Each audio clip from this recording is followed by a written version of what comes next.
किसी गांव में राजू नाम का एक बहुत ही गरीब आदमी रहा करता था। राजू के पास अपना घर चलाने के लिए कोई भी पक्का काम नहीं था। उसे दिन भर में जो भी छोटा मोटा काम मिला करता था वो उसे ही करके हर दिन अपना पेट भरने का गुजारा किया करता था। ऐसे ही एक दिन राजू को कोई काम नहीं मिलता और वो खाली हाथ ही अपने घर पहुंचता है, जहां उसकी पत्नी सीमा और बेटी मधु खाने के इंतजार में भूखी प्यासी बैठी होती हैं। और राजू को देखते ही सीमा बोलती है, जी आप आ गए, सुबह से आप ही का तो इंतजार कर रही थी। हाँ पिताजी, आप पैसे लेकर आए हैं ना? बहुत ज्यादा भूख लग रही है, कल से भरपेट खाना भी नहीं खाया था। मुझे माफ कर दो बेटा, लेकिन आज मुझे एक पैसे की भी कमाई नहीं हुई है। मैं खाली हाथ ही घर आया हूँ। मैंने जी आप क्यों रो रहे हैं? कोई बात नहीं, जैसे इतने दिन बिताए हैं वैसे ही आज का दिन भी बिता लेंगे। तुम तो दिन बिता लेती हो सीमा, लेकिन मुझे तो तकलीफ होती है ना कि मैं अपनी बीवी और बेटी को भरपेट खाना तक नहीं खिला सकता। कितना लाचार हूँ मैं अपनी गरीबी के चलते। आप दिल छोटा मत कीजिए पिताजी, देखना एक दिन ईश्वर हमारे भी सुनेंगे, हमारे भी अच्छे दिन जरूर आएंगे।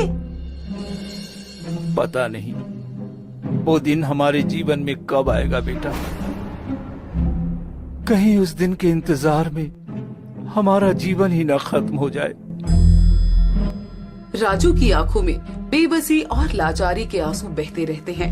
दिन गुजरते चले जाते हैं। राजू हर दिन काम की तलाश में घर से बाहर जाता है, लेकिन बेचारे को कोई भी पक्का काम नहीं मिल पाता और थक हार कर मजबूरी में बेचारे को हर दिन बस छोटे मोटे काम ही करने पड़ते। ऐसे ही एक दिन राजू के बचपन का एक दोस्त शामू राजू से मिलने के लिए उसके घर पर आता है और राजू के घर के हालातों को देखकर शाम उससे बोलता है, राजू भाई, तेरे घर के हालात तो बहुत ज्यादा खराब हो गए हैं। आखिर तू अपना गुजारा कैसे करता है भाई? क्या बताऊं भाई, कभी पेट भरकर तो कभी भूखे रहकर, ऐसे ही जीवन बीत जाता है। अच्छा राजू, तुझे याद है कि नहीं, तू बिरयानी बहुत अच्छी बनाता है। हाँ याद तो है, पर अब तो मेरे पास न बिरयानी बनाने के लिए चावल होते हैं और ना ही जरूरत का सामान होता है। कभी अपनी बीवी और बेटी को भी बनाकर कभी खिला नहीं पाया। अरे तो क्यों ना तेरे इस बिरयानी के स्वाद को लोगों के जुबान से उसके दिल में उतारा जाए। मैं कुछ समझा नहीं श्याम, तू क्या कहने की कोशिश कर रहा है? अरे यार, मैं ये कह रहा हूँ कि तू अपना एक छोटा सा बिरयानी का ठेला लगा ले। इससे तुझे एक पक्का काम भी मिल जाएगा और तेरे पास हर दिन पैसे भी आ जाया करेंगे। तो इस तरह हर रोज तुझे काम के लिए भटकना नहीं पड़ेगा। भाई, यहाँ 2 वक्त की रोटी खाने को पैसे नहीं है और तू ठेला लगाने की बात कर रहा है। मेरे दोस्त, तुम चिंता मत कर, मैं तेरी मदद करूंगा। थोड़े से पैसे हैं मेरे पास, वो पैसे मैं तुझे दे दूंगा। तेरा ठेला लगाने के लिए इतनी मदद तो मैं कर ही सकता हूँ। पर भाई, एक न एक दिन तो मुझे तुझे भी पैसे वापस देने ही हैं। और अगर काम न चला तो मैं कहाँ से तुझे पैसे दूंगा? जितना मैं तुझे जानता हूँ ना, तेरे हाथ की बिरयानी सबको बहुत पसंद आएगी। तो मुझसे पैसे ले और अपना काम शुरू कर दे। मधु मेरी भी बेटी जैसी है, मैं उसे ऐसे नहीं देख सकता। कल को उसकी भी शादी करनी है भाई। ठीक है, जैसा तुम कहते हो मैं वैसा ही करूँगा। और तेरा ठेला लगाने के लिए जगह का प्रबंध मैं कर देता हूँ। गांव में ठेला मत लगाना। गांव के साथ जो शहर है ना, वहाँ बहुत सारे खाने के ठेले लगते हैं, वही लगाना तू अपना ठेला। ठीक है, तुम जगह का प्रबंध करो, मैं बाकी चीजों का प्रबंध करता हूँ। फिर ठीक है, कल सुबह मैं तेरे घर पैसे लेकर आऊंगा। अभी मैं चलता हूँ। इतना कहकर शाम वहाँ से चला जाता है। शाम के जाने के बाद राजू अपने परिवार वालों को शाम की कही हुई सारी बातें बताता है, जिसे सुनकर मधु और सीमा भी बिरयानी का ठेला लगाने के लिए राजू की हाँ में हाँ मिला देते हैं। अगली सुबह शाम पैसे लेकर राजू के घर आता है और पैसे उसे देकर वहाँ से चला जाता है। राजू बिरयानी बनाने का सामान लेने के लिए पैसे लेकर शहर चला जाता है और वहाँ से सामान खरीदने लगता है। वहीं दूसरी तरफ शाम, जहाँ पर शहर में अन्य ठेले लगते हैं, वहाँ पर राजू का ठेला लगवाने के लिए बातचीत करना शुरू कर देता है। 2 दिन बाद शाम फिर से राजू के घर आता है और बोलता है, राजू भाई, मैंने तेरा ठेला लगाने की जगह एकदम पक्की कर दी है। तूने सामान खरीद लिया है ना बिरयानी बनाने के लिए? हाँ, मैंने सारी तैयारी कर ली है, बस ईश्वर सब कुछ ठीक रखे। जी, जब श्याम भाई साहब हमारी इतनी मदद कर रहे हैं तो फिर सब कुछ ठीक ही होगा। हाँ पिताजी, हमारा ये छोटा सा व्यापार अच्छे से चल जाएगा।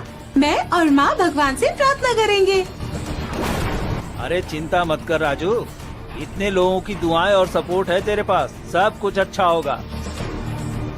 ऐसे ही सबके समर्थन के साथ अगले दिन से ही राजू शहर में, जहाँ पर अन्य खान पान के ठेले लगते थे, वहीं पर अपना बिरयानी का ठेला लगाना शुरू कर देता है। अब क्योंकि राजू का नया नया काम था और वो पहली बार ऐसा कोई काम कर रहा था, इसलिए वो अपनी बिरयानी की प्लेट का दाम बहुत ही ज्यादा कम, मात्र 10 रुपए प्लेट रखता है। राजू की बिरयानी के ठेले के साथ ही एक मोमो वाला पप्पू और एक डोसे वाला झुमरू भी था। पप्पू और झुमरू राजू के नए नए ठेले को देखकर आपस में बात करते हुए बोलते हैं, अरे भाई, ये कौन सा नया आदमी आ गया है मार्केट में?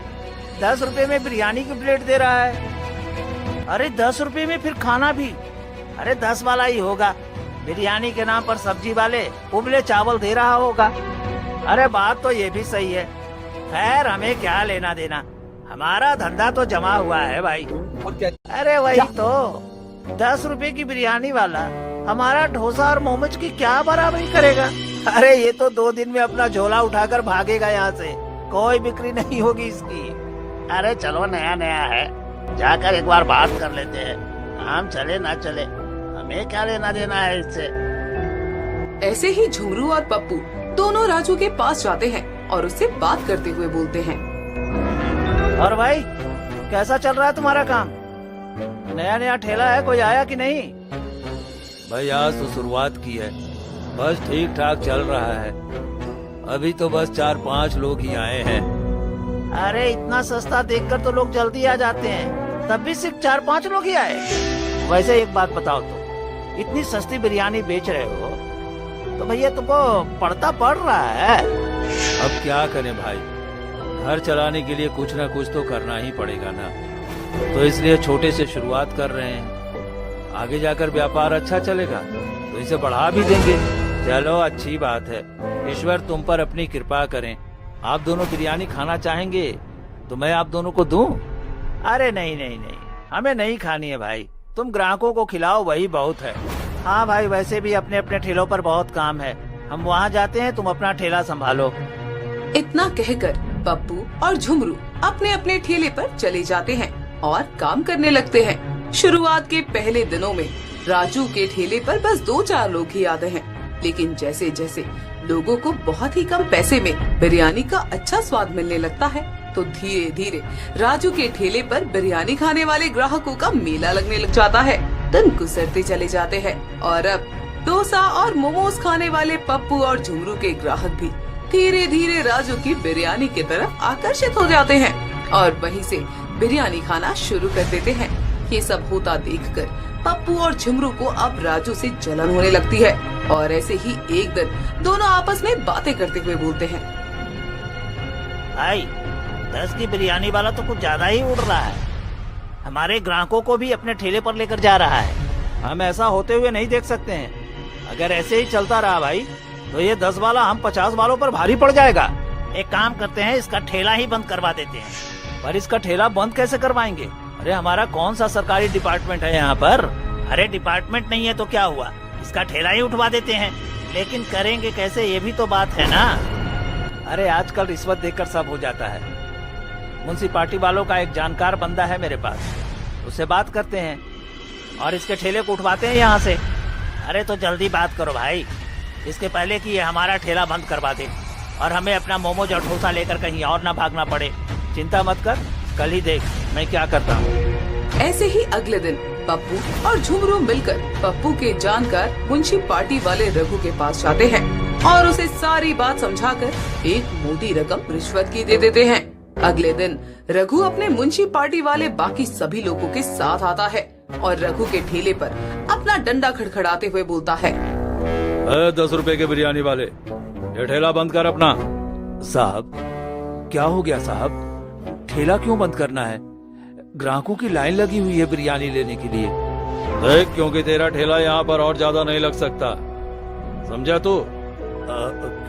क्यों नहीं लग सकता साहब? मैं तो हर महीने जगह का किराया भी दे रहा हूँ और कागज भी बनवा रखे हैं। अरे सुनाई नहीं देता क्या?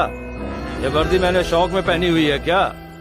जितना बोल रहा हूँ उतना कर। तो साहब, अभी बोहनी का टाइम है, एक बार ग्राहकों को बिरयानी खिला लेने दीजिए ना, उसके बाद मैं आपसे बात करता हूँ। जब सामने हम खड़े हैं तो तुझे अपने ग्राहकों की पड़ी है। रुक, अभी तुझे सीधा करता हूँ। इतना कहकर रघु बिरयानी का भरा हुआ पूरा बर्तन अपने आदमियों की मदद से पूरी सड़क पर फैला देता है, जिसके ऊपर से आने जाने वाली अपने हाथों की बनी हुई बिरयानी का इतना बड़ा नुकसान देखकर राजू को बहुत दुख होता है और वो रघु से हाथ जोड़ते हुए बोलता है, साहब, आपको क्या चाहिए? आप क्यों मेरा ठेला उठा रहे हैं? क्योंकि तेरा ठेला इल्लीगल लगा हुआ है। अगर लीगल लगाना है ना तो पूरे 50,000 लगेंगे। 50,000? इतने पैसे तो अभी नहीं है मेरे पास साहब। अरे पैसे नहीं है तो फिर ठेला भी नहीं है। अब ये ठेला उठाकर हम ले जाएंगे यहाँ से। जब तक रकम नहीं जमा होगी तब तक ठेला भी नहीं मिलेगा, समझे क्या?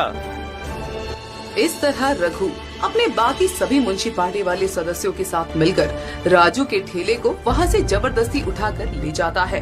हताश परेशान राजू अपने घर पर पहुँचता है और अपनी पत्नी और बेटी को सारी बात बताता है, जिसके बाद राजू फोन करके शाम को घर बुलाता है और सारी बात जानने के बाद शाम बोलता है, अरे चिंता मत कर राजू, कुछ नहीं होगा। मैं हूँ ना तेरे साथ, तेरी मदद करने के लिए। इतनी मुश्किल से तो काम चला था श्याम, अब क्या होगा, कैसे होगा? इतने सारे पैसे कहाँ से लेकर आएंगे हम? ये लीजिए, ये आखिरी निशानी है मेरे पास मेरी माँ की, आप इसे बेच दीजिए। ये तुम क्या बोल रही हो? मैं इन्हें तुमसे कैसे ले सकता हूँ? रख लीजिए ना, अभी हमारे लिए हमारा ठेला ज्यादा जरूरी है। आप कैसे भी करके उन साहब को पैसे दे दो और ठेला वापस ले आओ।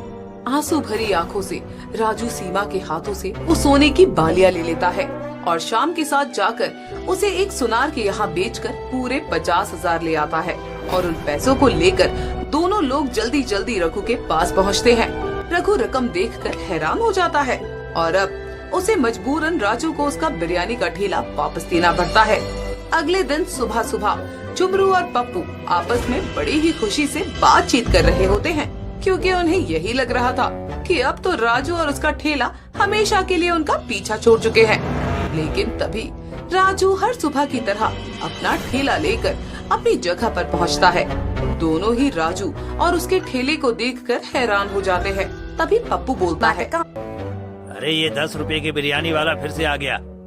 अरे इसके पास पैसे कहाँ से आ गए? कहीं उस रघु को इस राजू पर तरस तो नहीं आ गया? जरा उसे फोन करके सारी बात तो पता कर। पप्पू जल्दी से झुमरू के कहने पर रघु को फोन करता है और रघु उन दोनों को सारी जानकारी दे देता है और उसे सुनकर झुमरू बोलता है, लगता है बात ऐसे नहीं बनेगी। इस 10 रुपए की बिरयानी वाला का तो हमें कुछ और इंतजाम करना पड़ेगा, लेकिन हम एक के बाद एक ऐसा वार नहीं कर सकते, वरना लोगों को और इसे भी शक हो जाएगा कि ये सब कुछ हम कर रहे हैं। हमें थोड़े दिन का इंतजार करना होगा। सही कह रहा है तू, थोड़े दिन हमें इसे झेलना ही पड़ेगा, उसके बाद हम अपना अगला वार करेंगे। ऐसे ही झुमरू और पप्पू शांत होकर अपने अपने ठेले पर काम करने लगते हैं। वहीं दूसरी तरफ हर गुजरते दिन के साथ राजू की 10 रुपए की बिरयानी बहुत ज्यादा फेमस होने लगती है और अब झुमरू और पप्पू के ठेले पर मोमोज और डोसा खाने के लिए कोई भी नहीं आता, बल्कि हर कोई ठेले पर 10 रुपए की बिरयानी के लिए ही लाइन लगाकर खड़ा रहता है। अब पप्पू और झुमरू से राजू की और खुशी बर्दाश्त नहीं होती है और वो दोनों के दोनों ही अब राजू और उसके ठेले को खत्म करने की प्लानिंग बनाते हैं। एक दिन जब रात को राजू अपने घर लौट रहा होता है, तभी पप्पू और झुमरू मुंह ढककर चोरी से उसका पीछा करते हैं। झुमरू राजू के सर पर एक जोरदार डंडे से वार करता है और राजू बेहोश हो जाता है, जिसके बाद दोनों मिलकर राजू के ठेले को मिट्टी का तेल छिड़ककर उस पर आग लगा देते हैं और बोलते हैं, अब देखते हैं ये कहाँ से नया ठेला लेकर आता है और बिरयानी बेचता है। बहुत हवा में उड़ रहा था ना 10 रुपए की बिरयानी बेचकर। अरे सही बोल रहा है, हमारा धंधा बंद करवा दिया था, अब हमारा धंधा फिर से चलेगा और ये ऐसे ही सड़ता रहेगा। जब तक इसे होश आएगा तब तक इसका ठेला जलकर खाक हो चुका होगा। इतना कहकर झुमरू और पप्पू वहाँ से चले जाते हैं, लेकिन उन दोनों की ये सारी बातें राजू सुन लेता है, क्योंकि वो पूरे तरीके से बेहोश नहीं होता है, पर उसके अंदर अभी इतनी हिम्मत नहीं थी कि वो उठकर उन दोनों को पकड़ सके। अपनी अधूरी सी खुली आंखों से राजू अपने सामने अपने ठेले को जलता हुआ देखता है और फिर पूरे तरीके से बेहोश हो जाता है। अपने पति को ढूंढते ढूंढते मधु अपनी बेटी के साथ उसी जगह पहुंच जाती है जहां राजू बेहोश पड़ा था। दोनों माँ बेटी जल्दी से राजू को अस्पताल ले जाती हैं, जहां डॉक्टर राजू के सिर पर पट्टी करते हैं और राजू को होश आता है। तभी सीमा बोलती है, ये सब क्या हो गया, किसने किया और हमारा ठेला किसने जलाया? हौसला रखो सीमा, मैं ठीक हूँ। मैं तुम्हें सब बताता हूँ कि क्या हुआ और क्या नहीं हुआ। मुझे कुछ नहीं जानना, बस आज के बाद आप ठेला नहीं लगाएंगे। मुझे बस इतना पता है, इस ठेले के चक्कर में मैं आपको नहीं खो सकती हूँ। मैं गरीबी में जी लूंगी, पर अपने सुहाग के बिना नहीं। हाँ पापा, कभी हमें इतने सारे पैसे भरने पड़ते हैं, कभी कोई आप पर ऐसे हमला कर देता है, और अब तो हमारे पास ठेला भी नहीं रहा। हम करेंगे भी तो क्या करेंगे? जो कुछ भी हुआ है बेटा, वो सब बहुत गलत हुआ है, और जिन्होंने गलत किया है उन्हें इस बात का हर्जाना भी तो भरना पड़ेगा। पर जी, पहले ही वो लोग आपको जान से मारने के लिए आप पर हमला कर चुके हैं, ठेला जला चुके हैं। अब क्यों आप उनके मुंह लगना चाहते हो? क्योंकि उन्होंने मेरी रोजी रोटी को जलाया है, और मैं अपनी रोजी रोटी को किसी के हाथों बर्बाद होते हुए नहीं देख सकता। ऐसे ही अगले दिन राजू सीमा, मधु और श्याम के साथ उसी जगह जाता है जहाँ पर उसका ठेला जलाया गया था, और वहाँ उसे सबूत के तौर पर झुमरू की घड़ी मिल जाती है। उस सबूत को लेकर राजू अपने पूरे परिवार के साथ थाने पहुँचता है और वहाँ जाकर मुंशी पार्टी से लेकर ठेला जलाने तक की सारी बातें इंस्पेक्टर को बता देता है, जिसे सुनने के बाद इंस्पेक्टर सबसे पहले रघु को थाने बुलाते हैं और उससे सारा सच उगलवाते हैं। उसके बाद राजू इंस्पेक्टर के साथ अपनी रोज की ठेला लगाने वाली जगह पर पहुंचता है और इंस्पेक्टर बोलते हैं, बहुत बदमाशी कर ली तुम दोनों ने, अब तुम दोनों जेल के अंदर चक्की पीसोगे। अरे पर हमने क्या किया है साहब? आप हमें किस बात के लिए डांट रहे हो? हाँ, हम तो यहाँ आराम से अपना काम कर रहे हैं और आप हमें खामखा धमका रहे हैं। ये गाड़ी तुम्हारी है ना? मुझे क्या पता किसकी है? झूठ बोलने का कोई फायदा नहीं है। राजू हमें सब कुछ सच सच बता चुका है, तुमने क्या किया और कैसे किया। मैं तो आप लोगों को अपना साथी समझता था, सोचता था आप लोग मुझे मेरा व्यापार करने में मदद करेंगे, लेकिन आप तो मेरे और मेरे ठेले के, यहाँ तक कि मेरी जान के भी दुश्मन बन गए। ये बात मुझे नहीं पता थी, और तुमने उस म्युनिसिपैलिटी वाले रघु को रिश्वत देकर अच्छा नहीं किया। एक नहीं बल्कि तुम्हारे ऊपर कई केस लगाऊंगा अब तो। अरे हमें माफ कर दीजिए इंस्पेक्टर साहब, हम दोनों अपना अपना धंधा बंद होने के डर से तो थोड़ा घबरा गए थे, बस इसलिए हमने ये सब कुछ कर दिया। हाँ साहब, हमारी राजू से कोई दुश्मनी नहीं है, हम उससे माफी मांग लेते हैं, बस आप हमें थाने मत ले जाइए। राजू तो फिर भी तुम्हें माफ कर देगा, लेकिन रिश्वत देने का जो केस तुम्हारे ऊपर लगा है ना, उससे तो मैं तुम्हें ऐसे ही जाने नहीं दूंगा। हवलदार, गिरफ्तार करो इन दोनों को और उनके गले में से सारे पैसे निकालकर राजू के हाथों में रखो और उसके नुकसान की भरपाई करो। अब इंस्पेक्टर पप्पू और झुमरू को हथकड़ी लगाकर उन्हें थाने ले जाते हैं और राजू को उसके नुकसान की भरपाई का पैसा मिल जाता है और राजू फिर से एक नया ठेला खरीदता है। और बिरयानी बेचने का काम शुरू करने लग जाता है। और पहले की तरह ही राजू के ठेले पर 10 रुपए की बिरयानी खाने के लिए लोगों की लाइन लगनी शुरू हो जाती है। अनेक मुसीबतों का सामना करने के बाद भी सफलता राजू के कदम चूमती है और राजू अपनी गरीबी के हालात को अपनी मेहनत के बलबूते पर सुधार लेता है।